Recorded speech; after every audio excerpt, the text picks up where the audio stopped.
Good afternoon. Thank you, everybody, for joining us today for our webinar. We've got a lot of people trying to log on at one time, so I'm going to give everybody a minute to get logged in here. My name is Emily Kuhn. I'm the Association Manager for the International Association of Interviewers. We're so thankful that you guys took some time out this afternoon to join us for a webinar sponsored by MHS and to hear from Dr. Stein. Just a couple of housekeeping things to keep in mind. You guys are all muted and off camera. We're in webinar mode.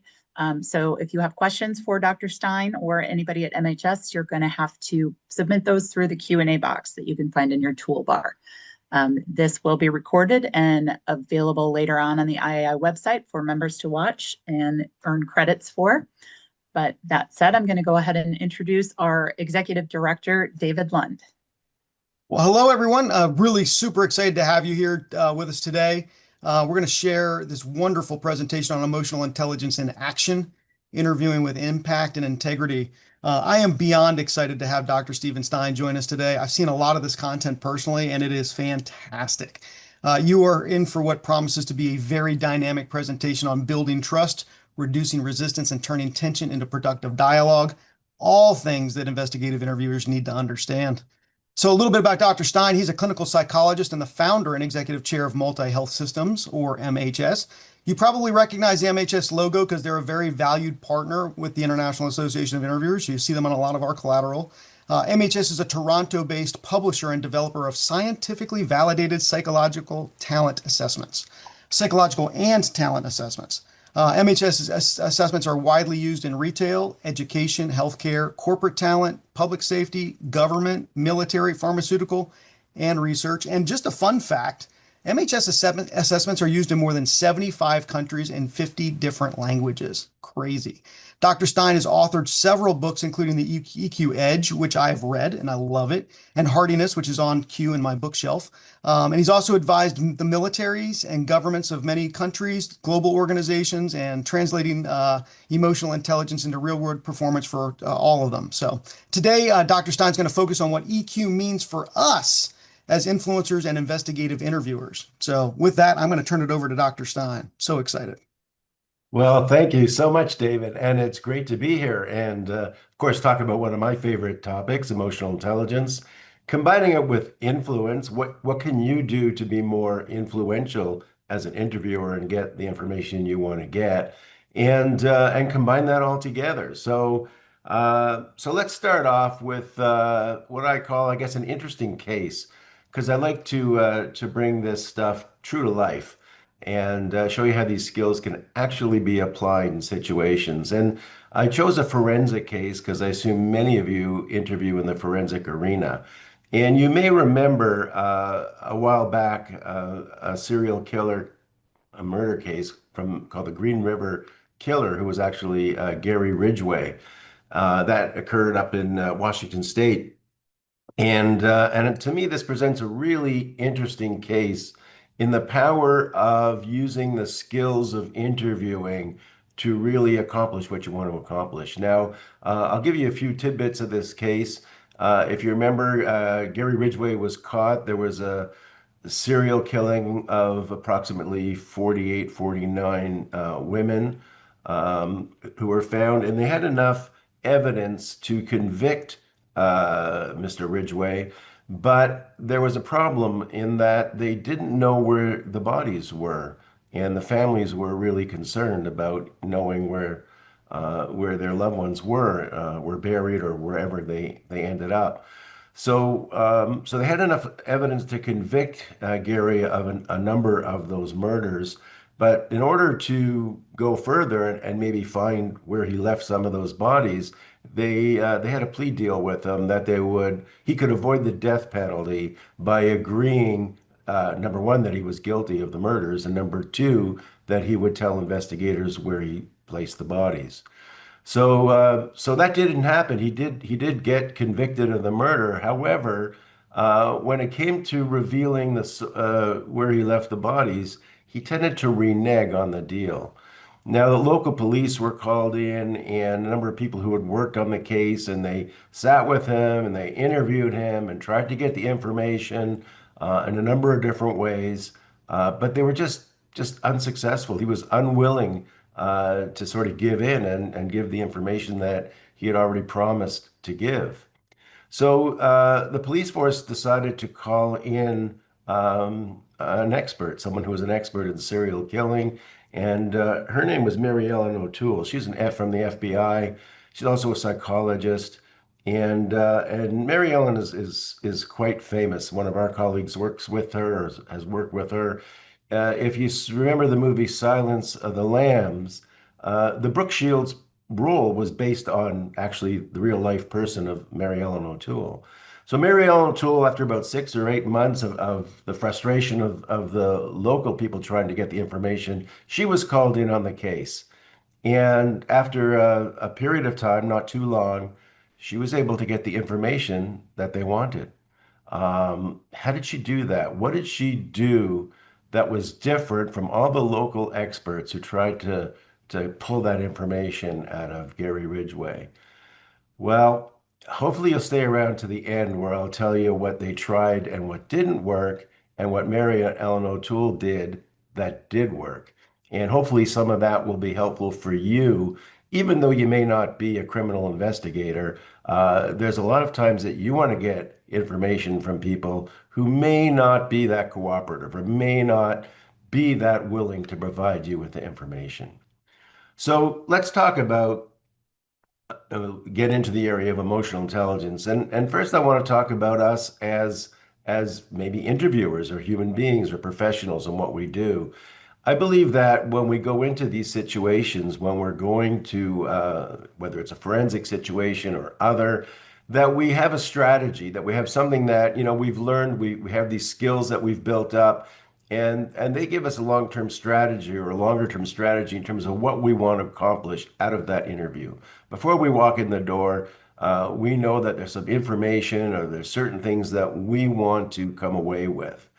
But there's also a series or a number of tactics that we use. So when we're actually interviewing someone, there are some tactical choices or decisions we make in how that interview goes. And, it's not always predictable because we don't always know what the other person's going to say when we ask a question or pose a comment to them. So we have to be aware of various tactical approaches that we use in the situation as well. So when it comes to strategy, I see that as coming from a place of more our basic values and our basic attitudes in general. We bring strategy to the forefront based on our own experience. We have training, we have experience, we have values, we have things that are important to us, and we have a mindset in terms of how we approach situations. And we develop our strategy basically how we see the world. How is it that we generally react to the world? And our tactical abilities come from the various training that we get, the skills, the abilities, what are our strengths, what are the things that we bring to the table when we use tactics in terms of getting what we want. So I see the strategy is basically our foundation, the foundation of our being, the beliefs, the values, the perceptions that we bring to the table, and then the rest of the things that are on top of that are the skills that we develop. And the way I see that framework is our core values and beliefs are again what we've developed over the course of our lifetime. We've developed it through training, through our parents, through school, through all the influences around us. And we have a certain set of core beliefs and values. And then we bring on top of that a mindset and a way that we have of looking at the world. Some people have what we call a growth mindset, where they look for opportunities and see everything as a new opportunity, whereas other people may have more of a fixed mindset, where they already have made conclusions before they even open the door. So our mindset influences the direction that we're going to go in terms of these situations. Emotional intelligence sits somewhere over that because that gets more into our tactics. What are the skills that we use in the specific situation, and how do we navigate among those very specific skills? And then on top of that, we have competencies or technical skills. And that's when you put it all together. When you take all these emotional skill pieces and combine them, then we get various competencies. So our interviewing competency, our sales competency, those competencies are made of a number of very specific skills. Things like that we'll get into, such as assertiveness or empathy or other very specific skills that we can develop that lead into these competencies, and putting those all together help us in terms of making an impact or how well we do our performance in the task at hand. So when we come with the values, what I call the strategy or the values, there are a number of things that that we can choose from as in terms of what I call maybe our core values that we all tend to have a core value that we operate from. For some people, it may be honesty, and we're driven by honesty. Everything that we see in ourselves, we evaluate against sort of, is this honest or not? Or when we meet other people and we do make judgments about people when we meet them, that would be the lens that we might use. For other people, it's courage. You know, they feel that they make big moves. They're courageous as an individual, and they judge other people by courage. Or acceptance. You may be a very accepting person, and that's the first thing that is basically your core value, that you believe that everybody deserves to be heard and treated fairly and be accepted. So we all have some core values that we operate from. It could be compassion, that I start off feeling for or with this person or for this person. And other people are very skeptical. They approach the world in a very skeptical. I don't believe anything anybody says. They're going to have to prove it to me. So we all have some core value that we operate. And what I think is important is that we really get an understanding of where we're coming from, what our core value or values are, because that helps us in terms of generating our strategy or knowing what we're going in the door with and how effective it might be. So generally, we often don't see things as they are, but rather as we are. So if you're that person who's the skeptic, whether or not the person's innocent or guilty, you're not going to trust them. So that's why it's important to understand what it is that we bring to the table in these situations. I briefly mentioned mindset. That's a concept that was first developed by Carol Dweck, a psychologist at Stanford over 25 or so years ago. And again, it was this whole idea. It started with kids actually in school and their ability in certain subjects such as math or science, but it really started around solving puzzles. And what she noticed when she gave puzzles to kids, she was studying young kids, kindergarten kids, and frustration and what led to frustration. And when she gave these kids puzzles to solve and made them harder and harder, she got out of about 80 or 90% of them what you would expect, that they would start getting frustrated and angry and throw the puzzles and, because they were too hard. But there was another core group, maybe 10 or 15% of these kids who, in fact, even though they couldn't solve the puzzles, just loved playing it or trying them or wanted to keep going with them. Some even asked if she could take some puzzles home to continue working on them because it was such a challenge and so much fun. And that led to this whole science of mindset, which, over the last 25 or so years has had hundreds of research studies and in different areas. It's gone beyond children and in academic subjects and into the workplace and many other places. But the whole idea that we come to the world with a various, and I guess you can call them colored glasses, whether they're shaded one way or another. And if you have a growth mindset, your tendency when things get challenging is to try and analyze mistakes when you make them. What went wrong? How can I learn from this? You're a type of person who accepts challenges, whether something's difficult or not. You want to take that challenge, and you love to learn new things. And when you see other people who are successful, you don't get angry and jealous about it, but you're inspired by it, and you say, "Wow, what can I do to sort of be like that?" And and this was found, beyond, as I mentioned, the academic areas. If you think of yourself and let's say you're not very good at languages and you have to learn Spanish or French as a second language or third language. Some people say to themselves, well, I can't do it. I'm no good at languages. There's no way I want to do that. That would be closer to what we call a fixed mindset, where people would avoid challenges. They don't want failure, so they just avoid it. They stay away from it. They give up very easily. And and again, these things have been found to be associated with a lot of aspects of life in terms of being successful at various things and so on. People with growth mindsets approach difficulties, learn from them. People with fixed mindsets tend to avoid them, tend to shut down, tend to just look for the easy route.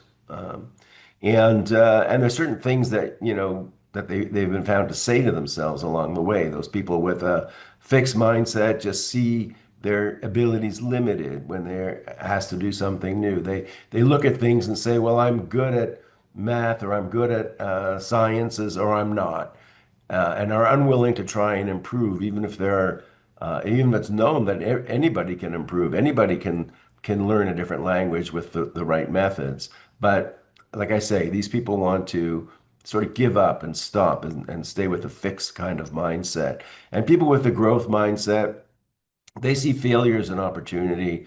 They continue to learn, and they enjoy challenges. So going into interview situations, what I would say is that those people with a growth mindset are going in there. They have a strategy. They know generally what they want to do and accomplish, but they're open. They're open to learning, even with very difficult cases where they know they might fail, where they have people who just don't want to give them the truth or the whole information.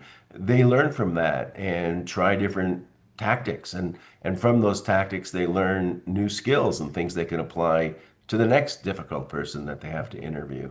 So your mindset is kind of an important guide in terms of helping you with that strategy, in terms of what direction to go.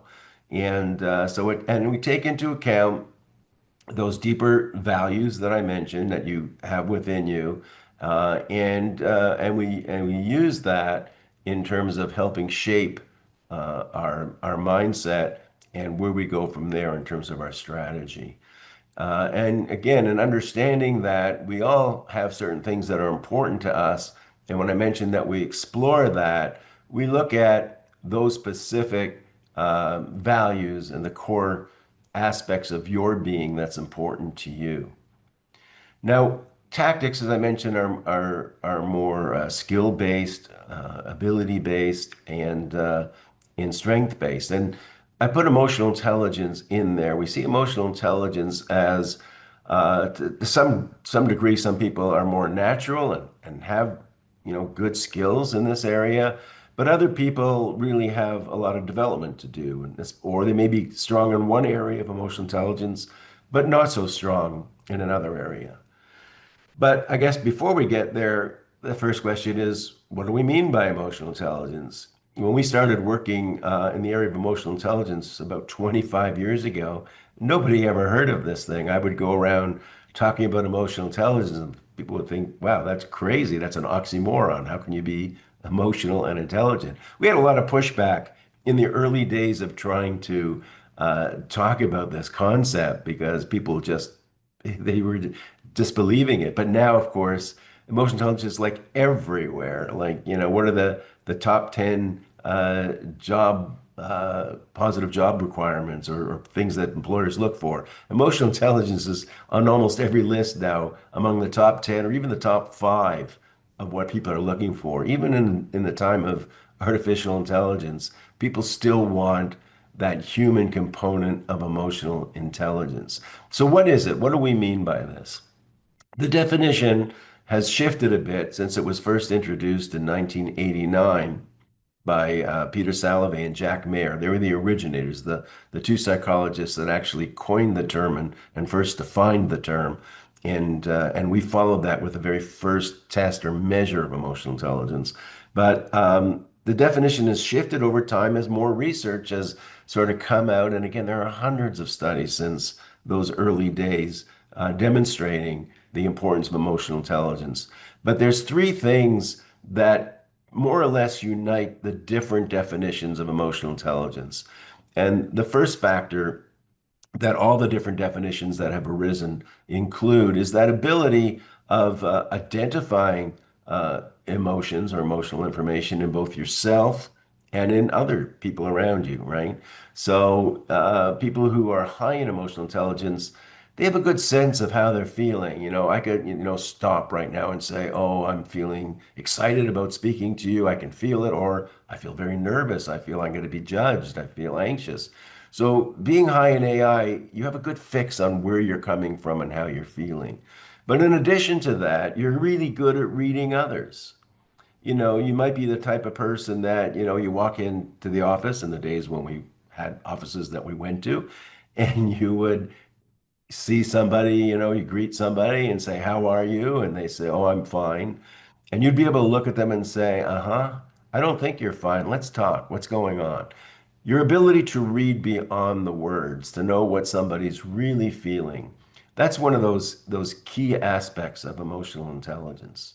The second uh, characteristic that's in all the different definitions of emotional intelligence is the ability to sort of manage those emotions. So I may be feeling nervous before I speak to you all today, but I know how to sort of change that feeling. I know how to reevaluate this situation. I know how to turn it into, well, maybe that feeling, that biological feeling, my heart racing, maybe it's more of excitement and not nervousness. Maybe I just can't wait to tell you guys, some of the stuff that I'm really excited about. And maybe you'll get excited and interested in it as well. So the ability to manage those emotions and to use the right, put the right emotion in the right place. But not only that, to manage the emotions of others. And that's a little trickier. Some people ask me, well, how can I manage someone else's emotion? They're a separate, different person.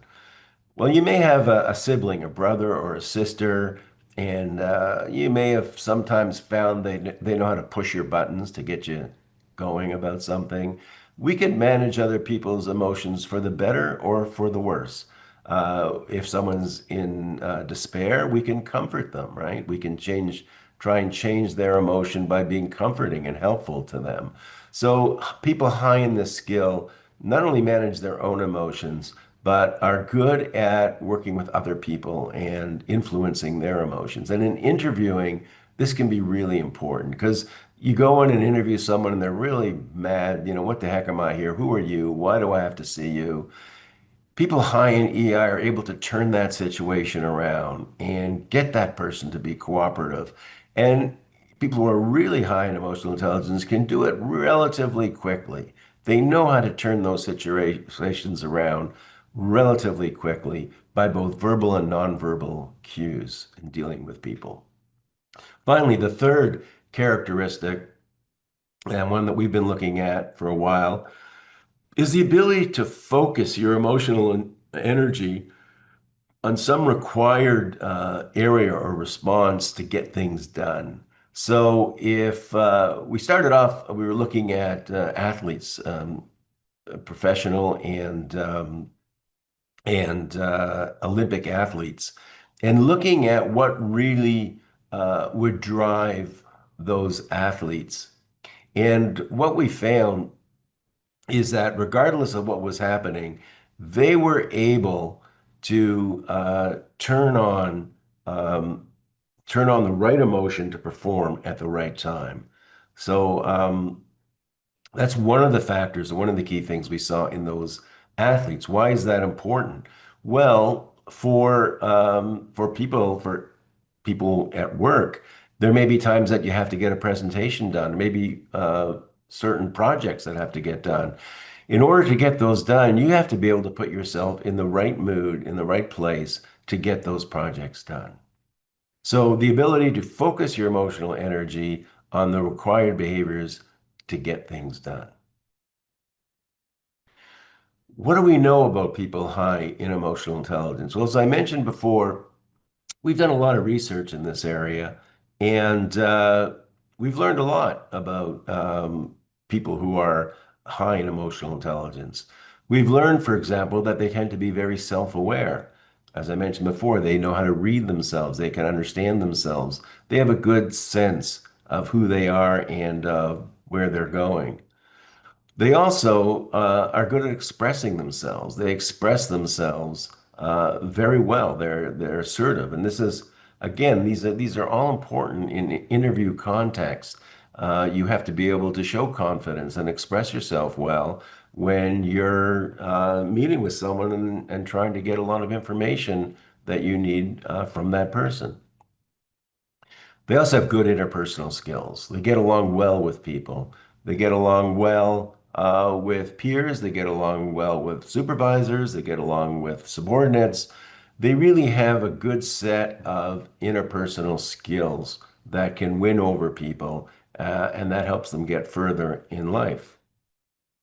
We find they're adaptable, and this again is important in an interview situation. You go into the room and the person isn't anything of what you expected. They have a totally different personality or view or willingness to be with you. So you have to be able to switch, change gears. And emotionally intelligent people are able to do that. They can switch gears. They can change direction, and it's not difficult for them. They have a sense of where they might go and can do that. They also, another really interesting aspect of emotional intelligence is that people high in it have been found to make good decisions. And when you think about it, it makes a lot of sense because what happens when we make bad decisions? Well, what happens is sometimes our emotion gets to be too strong and drives us in the wrong direction. We get really angry about something and we make a decision based on anger and not based on what the right thing to do is. Or we become totally unemotional.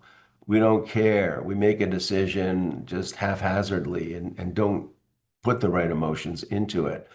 So again, and again, these things that I'm presenting are there's lots of research studies that have sort of confirmed these areas that high emotionally intelligent people are better decision makers. There's studies that have even looked at their ability to pick stocks on the stock market.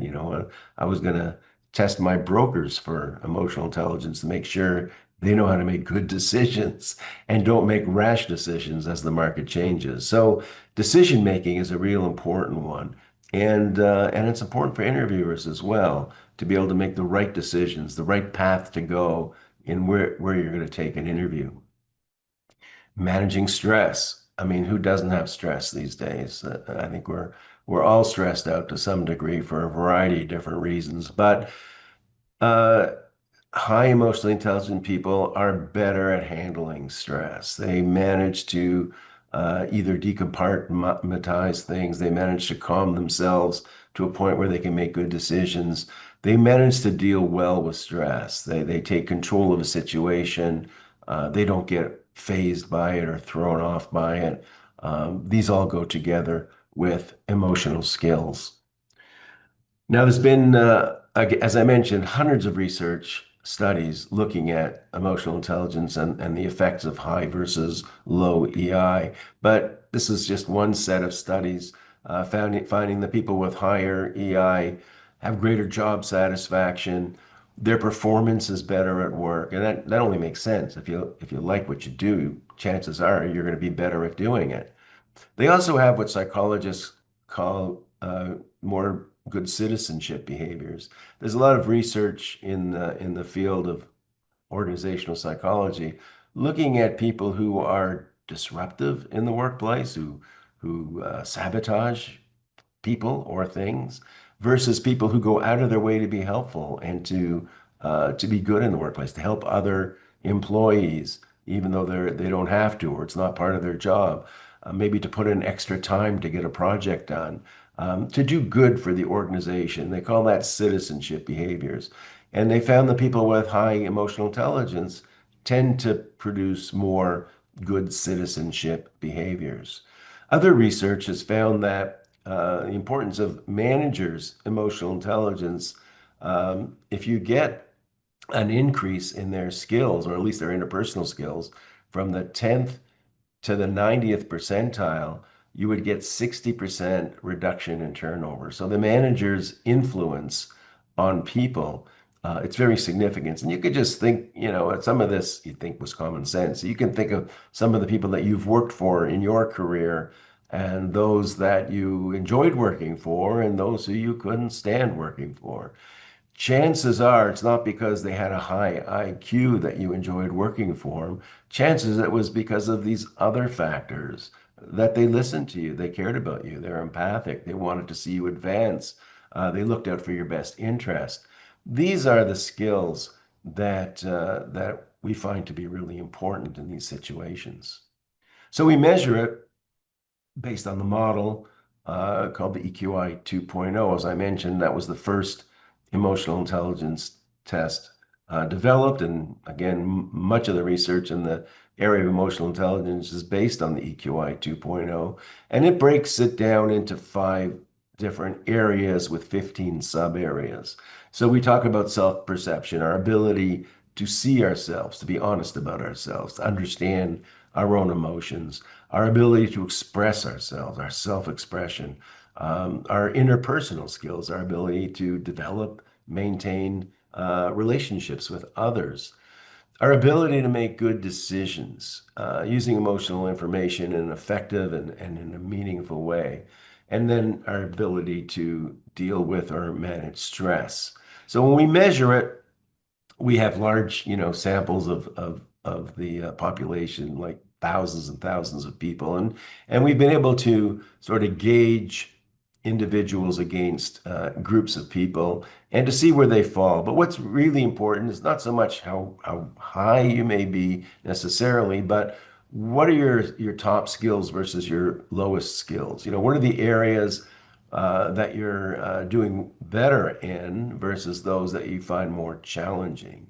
Like, in this particular sample, impulse control is a challenge. What can we do to help somebody be more patient, to deal with impulses? Because that can get you into lots of trouble, or it can get you into making mistakes. You're interviewing someone and you jump to the next question before they even had a chance to finish the previous question.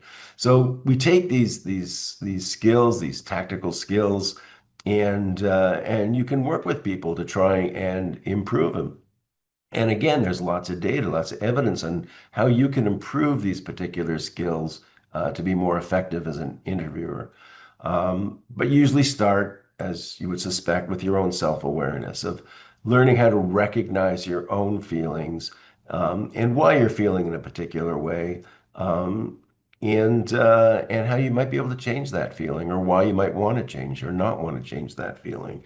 So self-awareness is a big part of understanding and changing emotional intelligence.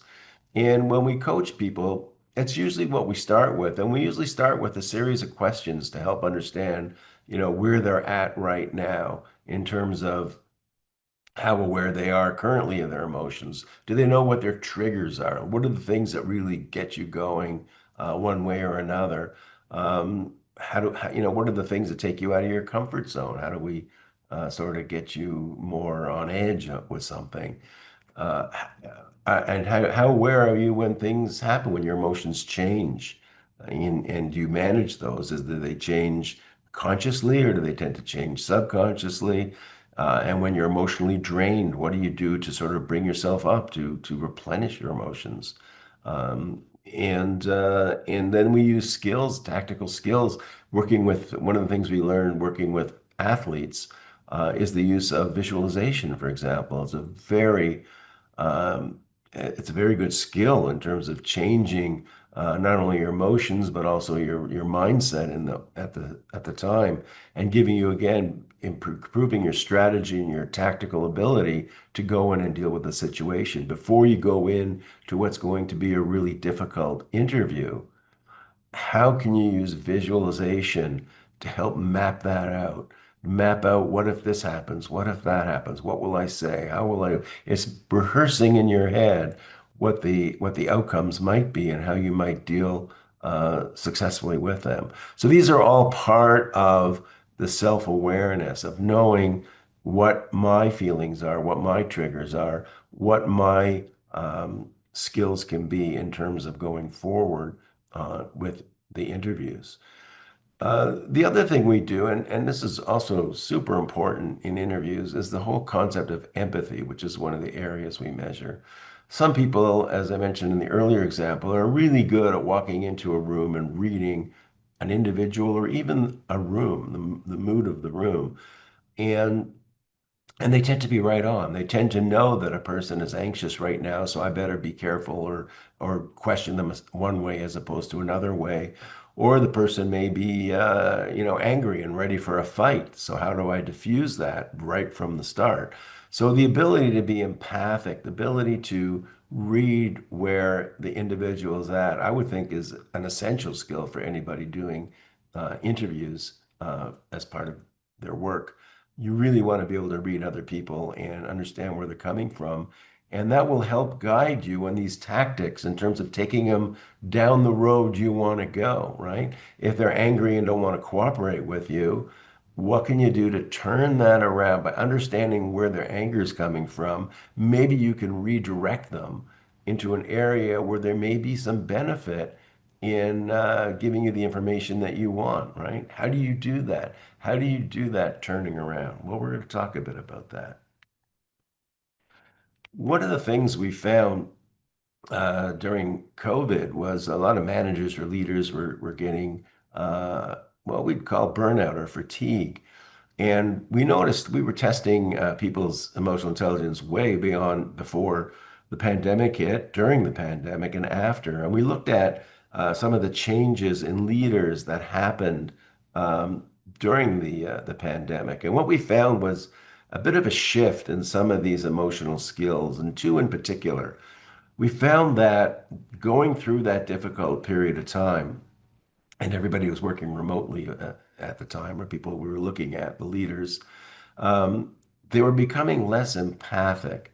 They were not thinking about or caring as much about their employees, and they were becoming more assertive.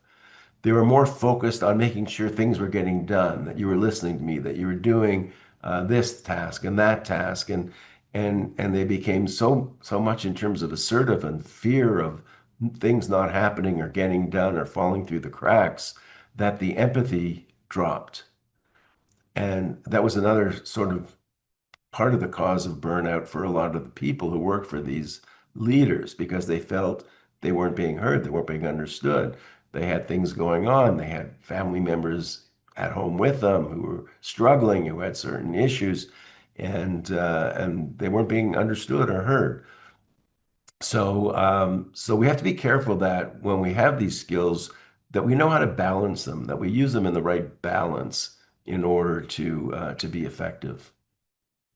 All right, so then we move on in terms of our tactics to the area of influence, which is again is an important aspect of interviewing. And we measure people's influence skills through something called the influence style indicator. And what it is, well, first, what is influence and why does influence matter? Why do you need influence? Well, there's different ways that we can get people to do things, right? That we need them to do. And having influence means that you have an impact. You can impact people's ideas, their opinions, their actions, or as interviewers, their ability to give you information. Now, there are different strategies of influence. For some people, use their source of power as a form of influence. Um, they say, "Well, I'm the boss, so you do what I say." And that's one way for people that people have been using for a long time. It's not always the most effective way to get things done, or at least to get things done in the long term. It often works in the short term, but there are other aspects of influence and different ways of going about it. And there's a number of reasons why it's important to have the skill of influence. One is to get more collaboration from the people you want to deal with. When you're interviewing someone, you want a collaboration, a system of collaboration. People who, if you can influence people around you, you can get better decisions being carried out, and you can drive positive change in people by being influential, being able to drive the influence. So it's an interpersonal behavior, and being influential helps us have a positive impact on the other person. Now, we want to differentiate influence through power. I mentioned power when you use your position to get information, your status, your authority, the fact that you control all the punishments. You go to interview someone and you say, you're going to go back to, give me the right answers or we're going to punish you. We're going to take away your privileges or whatever. That's using power to get information. Sometimes it's a different type of power. It's not positional power, but personal power. Some people just they just effuse power. They're charismatic. They have a strong personality.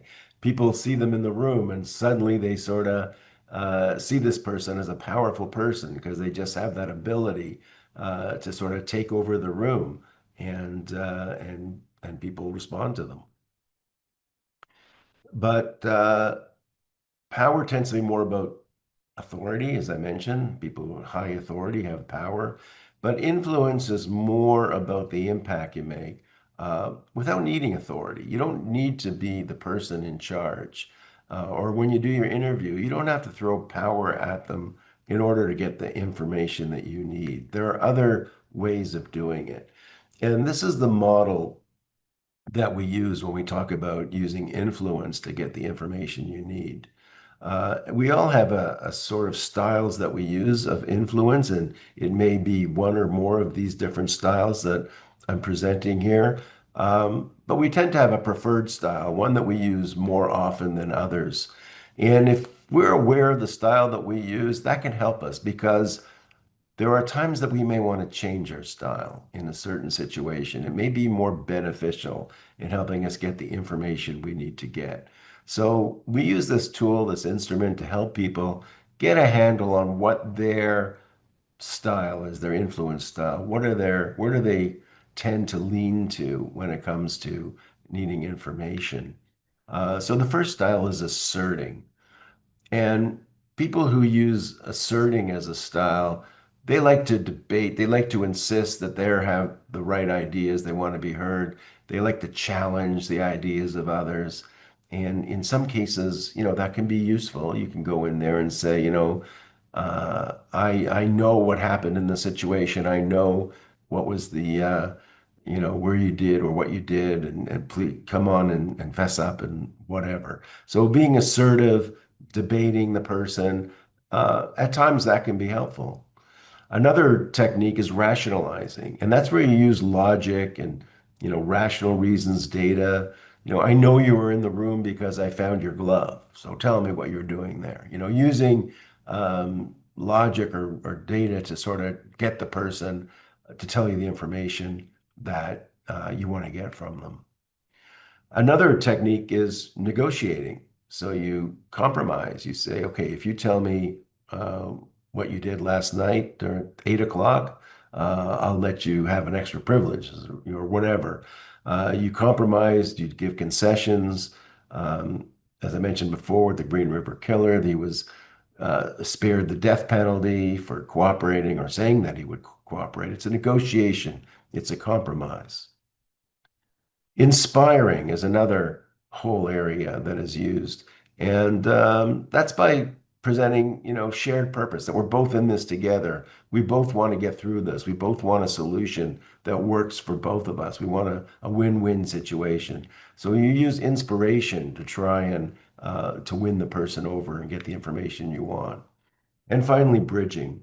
And bridging is around connecting with the person. Some people will do an interview. When they do their interview, they start off by trying to build a relationship. Hey, here's who I am. Tell me a bit about yourself. I want to get to know you a bit before we get into the reason that I'm here, what I'm supposed to be doing here. So they build the relationships, they build coalitions as part of that negotiating style. So what are some examples of these different styles? Rationalizing. We offer rational reasons, logical solutions. It's all about facts and data, trying to convince someone of something. Experts, we say the experts say this, or historically this has been the truth. And it may look like, saying things like, based on my analysis, this is what we found, or the only logical reason why you did this is because so and so, or based on our experts, we saw your fingerprints, blah, blah, blah. Or, based on the information, this is what we know. So that's kind of the rationalizing style. The asserting style is more about insisting that your ideas are heard and considered, challenging ideas or suggestions that you don't agree with, using formal structure, position, your rules, policies to emphasize your legitimacy. So use a combination of power, rewards, and consequences to get what you want. So the statements may be things like, I really insist that you listen to what I'm saying and provide me with the information. Or I'm 100% certain that you were the one in the room at that particular time. Or our policy requires that you tell me exactly where you were when I'm asking about, or my position gives me the power to get that information. So that would be more of an asserting style. An inspiring style is more of an encouragement style with a shared purpose or a vision that you present. It's more enthusiastically giving them your ideas, appealing to their hopes and dreams to get their support. You could gain a lot by giving me this information. There's things that can happen for your future that would really be positive and so on and so forth.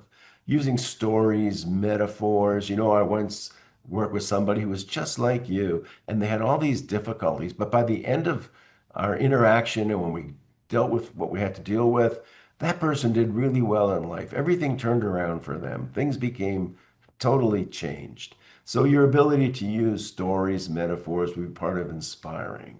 What would you say? What are things that are said? Well, if we figure out this problem, imagine what we could be, our future would be like. Or again, think of the future, think of the impact we could have. Or here's a story that you might find, useful for you or powerful. Um, and building the person up, being positive about them. Bridging style is again building relationships, coalitions, listening to the person and finding out what's driving them or what they're what they like and what they don't like, and using that to build that relationship. Understanding them and say, yeah, I really get what you're feeling. I know where you're coming from, and so on and so forth. So you would ask questions basically to understand. Doesn't mean you agree with everything that they do or say, but that you can really understand where they're coming from and what they mean. So again, talking to these people, it sounds like, yeah, you're saying you can't go any further to accommodate me. Please explain, what's holding you back. Or I think I understand what you're going through. So tell me more about why, this is a problem for you. Or, what you're experiencing is familiar to me. I've been through that. Let me tell you how I got through it. Or and again, talking about how we can all agree and stick together. Finally, there's the negotiating style. And there you're giving something up. This is really my least favorite of all the different ones. You're giving something up. We really don't like giving something up when you're trying to influence someone. So there's trade-offs to reach an agreement. You're exchanging favors to get something, leveraging areas of agreement. I'll agree to this if you agree to that. This is kind of a last resort, I think. But it would sound like, I'll support you tomorrow if you do something for me, or if you will, then I can. Let's not talk about this now. Let's talk about it a bit later when we've had more time to think about it, um, and uh, and let's find a way to move forward. So those are the styles. So let's go back to our Green River Killer case. Now, unfortunately, we're not in a room together because I would love to be with you in person, and I don't have this set up the way that I would really like to set this up to give you this sort of exercise, but maybe you can do it in your mind. You can think about this. Now, we have this case of the serial killer. There's 49 bodies of women that are buried. Families really want to know what happened uh, to their loved one. How would you approach this guy in terms of getting that information? So think about rationalizing. Would that be your approach where you'd say, well, we know you killed them or whatever? Can you think of some questions that you might ask using, either data, logic, some of the facts, expert view, and just for your own, again, we can't score this publicly in front of everyone. I don't have the technology set up, but if you can see whether you think that's probably the most relevant way to go to get the information from this guy. Or asserting by speaking up, by going in there and taking charge, and you're the authority. You got to tell me where those bodies are. Would this be your approach? Or would you be inspiring? Encourage them, say, hey, life's going to be better for you in prison if you give up, tell us where the bodies are, or use metaphors. You're the third serial killer I've interviewed, and the other ones told me where the bodies were, whatever. Appeal to the hopes and dreams. Would that be your approach? Or bridging, would you build a relationship with the serial killer? Say, oh yeah, I understand why you did. Yeah, let's talk about it. Listening to them, getting to know them more. Would that be your approach? Or would you try negotiating again, even though you know that he reneged on the first negotiation? Would you try doing it again, some other type of negotiation? One thing about the model, the influence model, when we measure these different areas that I talked about, these are preferences. It doesn't really say how effective you are in the skill, right? So you may have a preference for being rational or being assertive with people, but it doesn't mean you're really good at it. So I think that's good. And the other point I want to make is there's no superior style. It's going to depend on the situation. You might have to shift styles depending on the particular situation. So what happened here?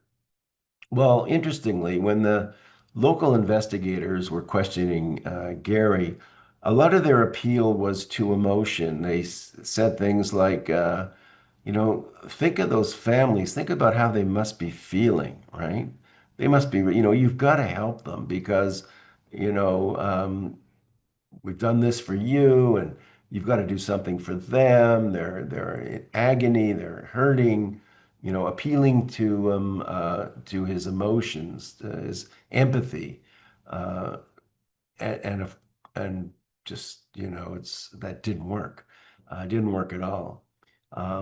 So one of the things you can imagine is that a person like Gary Ridgway would score really high on something we call psychopathy. And people who are psychopaths don't have much of a conscience. You're not going to influence them by appealing to their conscience. That doesn't work. So they tried that, and they tried power tripping him and threatening him, and none of those things were working. So that's when they brought in Mary Ellen. And Mary Ellen, of course, is pretty experienced in this area, has dealt with a number of these kinds of cases, approached it quite differently. So he went to Gary and he told him, they sent me. I'm one of the leaders of the profilers and the FBI, and they sent me here because you're a very special case. And right away, he perked up. He said, really? He was very impressed that the FBI came to interview him in prison. That was a big thing. And she played on that. She says, yeah, you're really special. You're the kind of person that, we really focus on. You're a special person. And the more she buttered him up and told him how special he was, the more attentive and interested he was in what she had to say. Until eventually she says, one of the reasons they sent me here to investigate you is because you may go down on record as having killed the most people of any serial killer in American history. You might go in the record books. And that just floored him. That just took him. He was so excited about that. But she said, but there's a catch. In order for you to get in the record books, I have to have proof of the bodies that you killed. If we don't know where they are, you can't get into the record book. Right away, that changed. Oh, I'll show you where they are. And she was able to locate almost all, we don't know for sure, but almost all of those bodies. So she was appealing to bridging. She was building a relationship with them. He was very excited about her and the fact that she was interested in him. And then she built that hope up that he would get something because psychopaths primarily care about themselves. Trying to appeal to them by having them care about others doesn't work. Very narcissistic. And that's how she was able to crack that case.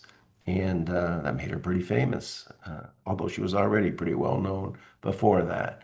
So knowing what skills to use in what situation can really help you become much more successful an interviewer, to help you streamline your approach, your tactics, and become more successful in getting the information you want to get. Just a little bit of information. Sometimes we do a group report where we look at the influencing style of a group of people. And I'm just going to show you, I'll share with you a sample of the investigators from this group, a subset of this group, who we looked at what their predominant style was. And you can see here that, and this may carry over to most of you, that they scored much higher in bridging. So building a relationship with the person you're going to interview seems to be accepted practice in your group. That seems to be one of the ways of starting. But then you lean on rationalizing, on logic, and using those techniques. And it's a bit lower than I would have thought on inspiring, because sometimes inspiration, as we saw just in this case, can be very helpful by letting the person know that the benefit of cooperating with you, the benefit of giving you this information, not the benefit for you, but the benefit for them, trying to figure out what's in it for them that would be great for cooperating in the interview with you. So we look at those profiles, as I mentioned, bridging and rationalizing. And I'll go quickly because I think our time is running out. When you would use them and when you may not use them. Rationalizing is good to use when you've got strong data or strong expertise in an area and the person is open for a discussion. But when there's not much evidence or you're on shaky ground, it's not a good idea. Asserting is useful when you have a position of power or when it's a time crisis. You got to get the information in a very brief period of time. You've got power, the power seems to be effective. That may be when you use it. But it's not when you need to collaborate with somebody or you want them to be helpful for you. It doesn't usually work very well. Inspiring is when you find a shared interest, something that you and they can be excited about, and there's some ability to be hopeful. But it won't work when there's an adversarial relationship necessarily, or when there's low trust. Sometimes they think you're conning them. So when there's low trust between you and the other person, you may have to build trust before you use that as a technique. Bridging is when you need collaboration, you want cooperation to get along, especially when it's very complex. But if there's no common goals, you don't share anything, it's going to be difficult. Or if you don't have the time to build a relationship, this is going to be difficult. Finally, negotiating. I sort of say the last resort when nothing else works or there's no right answer, or you have completely different interests from the other person. But it's not good to use when you're in an inferior position because you're going to have to give up more than you get, or if you have nothing to exchange, obviously. Okay, there's shadows to each of these if you overuse them or if they're seen or perceived to be used incorrectly. You may be seen as dismissive if you're too rational with the person. They think that you don't care about them. You're not paying attention to their feelings. It's like going to a feelings fight with facts. Asserting, if you go overboard, you may be seen as bullying the person. Inspiring may be seen as manipulation if that's not handled properly. Bridging may be seen as fantasy. You're not really out to me, my friend. And the other side of negotiating is you may be seen as haggling with the person, and that's not always a good thing. So I think with that, I think we have very little time up. I'm gonna basically close ourselves at this point. I want to thank you for being so attentive and listening. And I'll be open to, I haven't been able to look at the Q&A or chat, but I guess David's going to help me here. And if there are questions in there, I'll be happy to entertain them. Thank Yeah, you. that's awesome. Thank you, Dr. Stein. Really appreciate that. Fantastic as always, exceeding my expectations. Before we get to the Q&A, I want to introduce two other key members of the MHS family. Joanna Solomon, she's been with the MHS for 12 years and manages a psychometrics team. You're like, what? The who? The what team? I said the same thing. So psychometrics essentially measures abilities, traits, and attitudes. Joanna actually told me earlier that she's a measurement enthusiast. Might have been the first time I've ever heard that. She loves tests. And I promise that I've never ever said that. But her background is in workplace psychology, and she loves building tests of all kinds at MHS and does things with gifted education oriented testing, clinical psychopathology. Say that three times quickly. Also with us is Eric Hutchinson, my pal. Eric manages the MHS talent sales team and serves as a strategic partner to organizations across many industries. And I'll tell you from my personal experience, Eric thrives in the retail space with the really providing cost-effective talent and risk management, risk assessment solutions. He's also led initiatives in the selection of leadership development and literally speaks the languages that HR professionals, protection professionals, talent management professionals, and operators they all understand. And he draws on insights from literally thousands of client engagements. So he just makes help organizations get smarter and with scalable solutions. So Joanna and Eric, I'd like to welcome you to our panel here. I do have a couple of questions here in the queue. If the first one, Joanna, you might be able to help with. Dr. Stein mentioned that the EQI 2.0 was a popular tool for measuring things like self-perception, self-expression, and decision-making. I think he also mentioned impulse control, which piqued my interest. Who typically takes the EQI? Is that for just about anybody?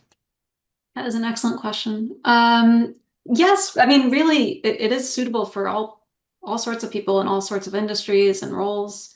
Certainly, we recommend it for adults. That would be kind of the only boundary I'd cross there.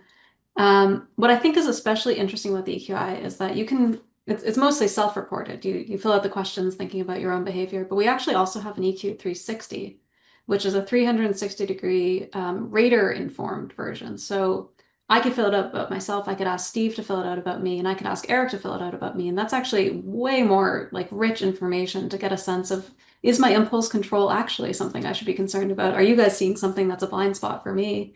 It's a really robust way to gather information and learn about somebody's emotional intelligence from multiple perspectives. So I think about this and I think about my past experiences. I'm curious, how can EQI or even the influence style indicator assessment, how can it help leaders with things like bench building and succession planning? So even like in a 360 evaluation, you could probably get a pretty good ping on people. Exactly. And so you can imagine like leaders or, if you're moving up into a different organizational level, things like having a good ability to influence others or understanding your own emotions and managing other people's emotions is a really useful skill in a lot of those kind of roles. So getting information from the EQI or getting the ISI styles and thinking about that and actually either taking action and coaching and developing those skills, or even understanding, just being aware of where my gaps are and where other people see me and what are my strengths and how can I leverage that. That's a really powerful tool in building up that bench, as you call it, or building a succession plan and figuring out what would happen if everything changed. Who's next in line and do they have the skills that they need? So that's awesome and exactly what I would expect. I know the answer to this one, but here's another question. Is it true that each of us actually has an influence type? Ooh, Steve may have touched on this a little bit, but I'm going to say yes and no. So you certainly have a preference. You have a preferred style that feels natural and comfortable to you, but that doesn't mean that's the only thing you'll ever do or ever need to do. And I think that's what's really interesting about the influence style. And Steve's example was a wonderful example of in the interview process in that forensic setting.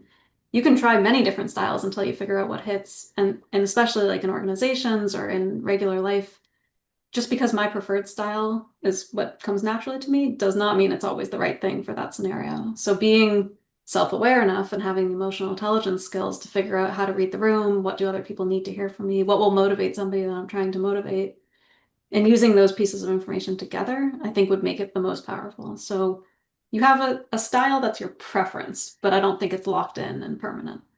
It's interesting because I was able to take the assessment myself and did find that it lined up with what I thought about myself.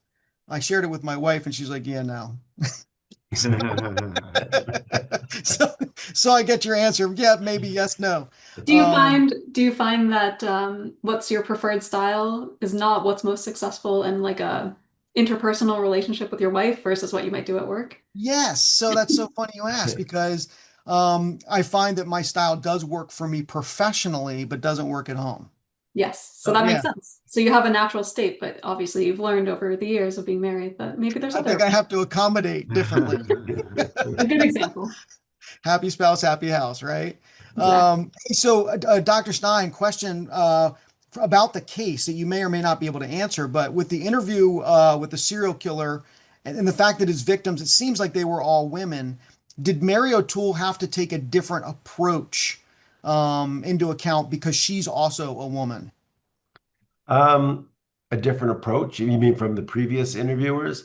I think she's just a natural at this. I mean, she walks into the room, immediately your attention is taken. She's not very, how do I put it? She's not overwhelming. She has a way about her of winning you over very softly and gently. And I think that's what she was able to do. She actually built a relationship with him, and it lasted over time. It wasn't just a one-shot interview. It was over time that my understanding was she had a special phone that with a phone number that he could access Mm. because and he would use this phone and call her at home or whatever on this special phone because he wanted to talk to her or maybe give her some more information. So yeah, he just she had a way of winning people over and they gave her what she wanted. Yeah, the approach about him becoming a record breaker was brilliant. I thought I was like, wow, that's that applying specifically to his psychological approach to what he thought about himself. Hmm. Crazy. Hey, so Eric, at the risk of turning this into a sales pitch, so don't do that. But I am personally fascinated with what MHS does. Can you share for everybody else who maybe doesn't know exactly? I mean, I know I talked a little bit about it at the beginning, but tell us a little bit more about MHS as a company and what you do, because it is absolutely fascinating. I mean, thank you, David, and really enjoyed the presentation, Dr. Stein. At a basic level, we basically research, create research and science to develop the tools that can help unlock potential of individuals and transform lives every single day. So you saw what we can do with emotional intelligence today. We apply that to you as an individual, but also we use our tools to help your organization be the best that they can be as well. And we do that in several communities. You mentioned at the top of the webinar that we do this in not just in the talent space, which is where we've been today, but also in clinical, in education, in public safety. Basically, we're intervening at critical moments to help your organization reach the goals that you're trying to reach and your individuals reach the performance that they're looking for. We help you make better decisions, and then that typically turns into better performance, as you can imagine, at your organization. So the tools are widely used across selection, development, onboarding, succession. We'll talk in a couple of minutes about some of our entry-level retail hiring tools as well, just so you get a good scope of some of the different things we offer. So I love that you said that. Excuse me. I think there's a lot of people who will be like, man, like how do I get this fit my company? I've been fortunate enough to work for many companies that have used assessments at all stages, like pre-employment, as I mentioned, developmentally, the 360 type surveys, just to improve team dynamics, like understanding who you're working with and how you fit into that. Sure. For companies that don't use these assessments, what would be the why that they could bring to their leaders? Like everything's about solving problems. Like what problems could these assessments help solve? Yeah, no, thank you. I'll come at it from two perspectives and maybe give just kind of a real life example. So as a retailer, right now, somebody applying for a job, entry level, very busy role, they might look good on paper. There's possibly an interview, as you can imagine, an application, maybe a background check. Ultimately, though, as a risk-oriented individual in asset protection or even somebody in human resources, you don't know on day one how they're going to handle if a customer becomes aggressive. Mm. Are they able to handle that? What about if they see someone engaging in something not appropriate and another employee? How are they going to address and handle that? So, some of our tools like our talent first inventory that can be embedded upfront seamlessly in your application process for selection will measure some of those attitudes and behaviors that look at talent and risk. So we'll not only look at what HR would like or talent acquisition would typically like around being dependable, productive, customer service oriented. We'll also look at risk oriented attitudes and behaviors like workplace violence, safety, somebody's integrity. It's usually a top five in how a company describes what they're looking for and what they deliver with their employees. And then now take it from the perspective that Steve just shared and Joanna's comments as well. Now you've got a manager who's having to manage that new employee coming in, right? So we can use our selection tools to help find somebody who's more well balanced and able to, reduce risk, but you also need somebody that is a manager who can manage conflict, de-escalate. They're sensitive to stress going on in the workplace and identifying that. And that's where the emotional intelligence piece comes in. It's absolutely critical. So, for us, really, it's a balance. We believe we can help you bring in the right workforce, combine that with the right leaders, and our tools can support better decisions. Ultimately, that helps companies, especially in things like COVID, as Steve mentioned. We can help you really thrive or survive well in high stress scenarios where burnout's a very real thing. So I'm sure that touched on a lot of folks when he discussed burnout, because I know in retail, essential. So the front line, it was a tough road to hoe for everybody. There's no question. I know that so you mentioned human resources. I know there are a lot of human resources professionals on the call today, in addition to asset protection professionals, which seem to me, at least in my experience, have been the two forces behind bringing assessment tools into the business or assessing those assessment tools. How do you see in all of your retail experience, HR professionals and asset protection professionals working together to collaborate to bring these assessments to bear in their organizations? Well, I would say the more successful engagements we have, there is a healthy collaboration. Mhm. So a lot of times, maybe asset protection focuses, maybe over here on, risk-oriented things, but they don't know that they really need to be butting in the selection part as well to make sure some of the risk attitudes and behaviors. One way we describe that is we kind of measure the it's will do versus can do, right? So we measure the attitudes, which are, will people show up to work? Will they be productive? Will they be conscientious and do well? And some companies in their selection process may lean in too heavy in onboarding, et cetera, just on stocking shelves, doing some of the can do things. And those intangibles as to what their attitudes and behaviors are aren't getting measured. So I think collaborating with HR, critical, get at the table. We're certainly, it's homeroom for us, as you know, to be at the table as well. We don't consider ourselves a vendor. We're really a partner, a service extension of each of your organizations, right? So we have, as you can tell from the call today, deep expertise, Yeah. passion towards helping you understand your workforce and yourself. So we're at the table with you. I would just ask this group, especially in asset and loss prevention, to make sure that they're speaking up in the selection process and obviously as somebody who's trying to develop. Yeah, I've found that it's been my responsibility almost to bring this to HR to tell them, hey, this is what you might be missing. So hot topic right now, and I'm curious, and maybe you're already using it this way, but how does artificial intelligence play a role in assessments? And I think about, how important hiring can be And, anyways, is AI even part of the conversation at MHS?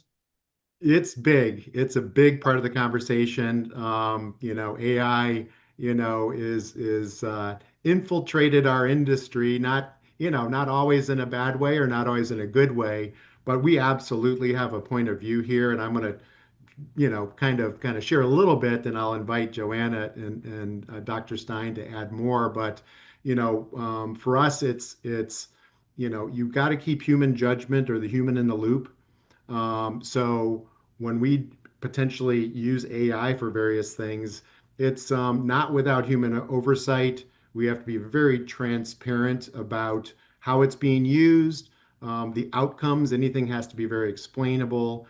And then making sure we're accounting for bias that comes up with AI. That's a big thing in our industry. So we literally have policies that we've built around this. We look at it as a point of view that protects our customers, and matches our core values. So think of fairness or accountability and trust with our clients. So we're very savvy, but we're also making sure that we're not leaning into AI when really our experts and our the human in the loop model is absolutely critical. So we're not shying away, but we'll do it ethically and appropriately. So I'm glad to hear that. I've actually talked to some folks recently who've had some poor experiences from a hiring perspective, and they blamed it on AI. Like they don't know for sure that that's what it was, but I think you're right. There's a way to use it in a way that it can be used for efficiency, but doesn't really help. It's here to stay. Yeah, it's here to There's stay. no question. There's no Yeah. question. We Go At ahead. MHS, we've Yeah. been finding ways to use it for efficiency, certainly. Building our tools more quickly, more rapidly, more scalably. But it does not supplant the science behind the tools. So AI cannot, make sure our test is reliable and valid and fair. That's something that we actually have research scientists in charge of making sure of. And that is not something that's going to change anytime. That's good to hear. I was poking around on the MHS website earlier this week. I was kind of getting more familiar with the tools and anyways, I landed on the Talent First inventory. So I'm familiar with the EQI 2.0 and obviously the ISI. How does Talent First fit into everything? So we have a portfolio of selection assessments. So across a variety of industries, the Talent First inventory, though, where that's a really exciting tool for us, is that and I think to this audience, is it strikes a nice balance between measuring for talent-oriented attitudes and behaviors, and risk-oriented attitudes and behaviors, so that you're bringing somebody into the organization that has a good balance of those things. We always say, there's two sides to the coin. You can focus just on somebody that's going to be, the perfect Disney employee with a smile and all of the excitement. But that person also needs to be, ethical. They need to be, probably not using drugs on breaks. I mean, we know that there's challenges out there. So, and kind of I'll touch on this at some point, but, we try to drive important organizational metrics on both risk and talent. And that's why we feel, to move the needle for your organization, especially larger retailers, they have masses, hundreds of thousands, maybe millions of people applying for jobs. And what is the bar that you put to get them over? And we're one of those things that can do it in a really fair, consistent way. And then I would mention as well, this type of solution, why we work with HR a lot is because it's embedded into the applicant tracking and onboarding workflow. So we really can make this seamless. Change management is pretty simple. Then on the flip side, all the cross-functional teams get a lot of data and metrics that can help them make decisions. So I feel like it's a perfect fit for many industries, especially retail, upfront to help you make decisions. So what I'm hearing is so retail, effective around safety, obviously mitigating workplace risk of any kind. But so just beyond just mitigating safety, and those kinds of risks, and which is, what we want to do. We want to keep people safe. Is there a way to hang your hat on some kind of a return on investment with installation of a product like this? Yeah, I think that's one of the things where we've always been proud of. We do massive studies with our clients.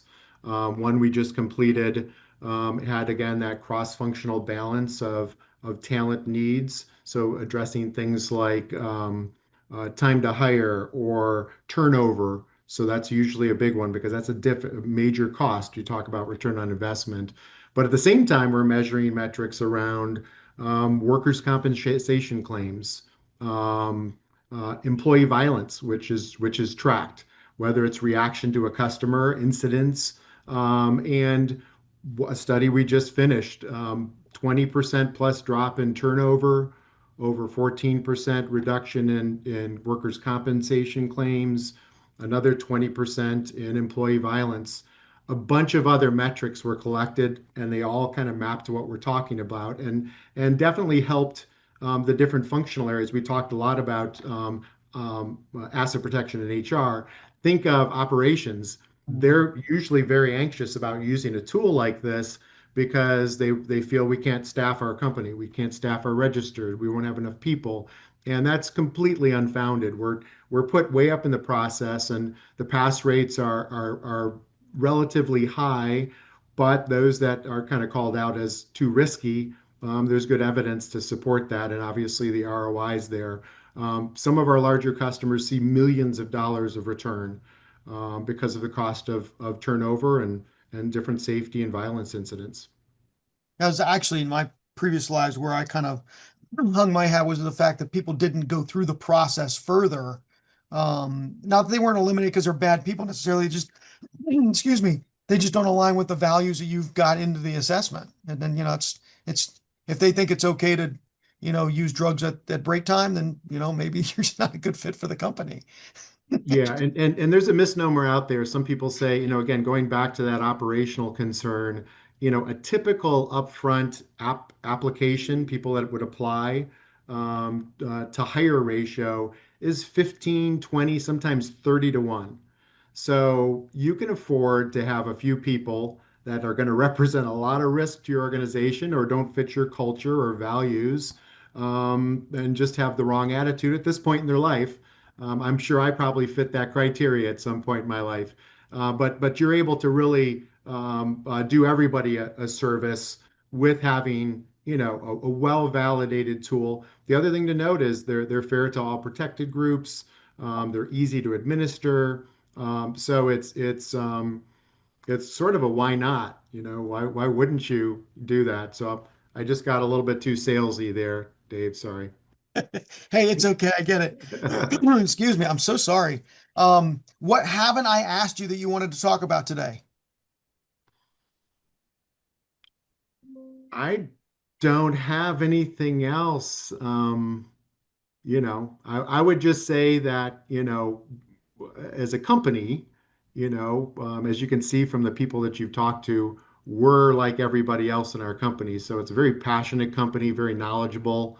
And I'd emphasize that we look at ourselves as a partner, as a service extension to anyone we work with. So would love to engage with anybody, but hopefully you found today educational, and we certainly appreciate the opportunity. Certainly, really, really appreciate you. There are a couple of questions in the queue related to using some of these styles as it relates to maybe more false confessions than others. I'll tell you, that's not what this is about. This isn't about eliciting disclosures or chances of getting self-confession or false confessions. There's also a question also about revealing evidence or maybe the strategic use of evidence. I would point those folks maybe to the II for answers around that in our forums. I'll be happy to help you there, or maybe take a dive into the certified forensic interviewer content where you'll learn a lot about mitigating false confessions and learning about the strategic use of evidence.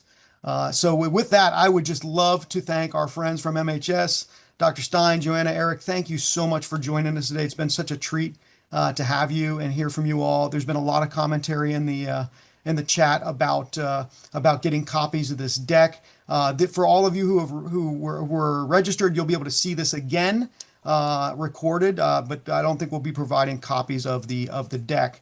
If you are interested in learning more about this content or any II events, regional chapter events, come and check us out at certifiedinterviewer.com, or you can email me directly at dlund@w-z.com.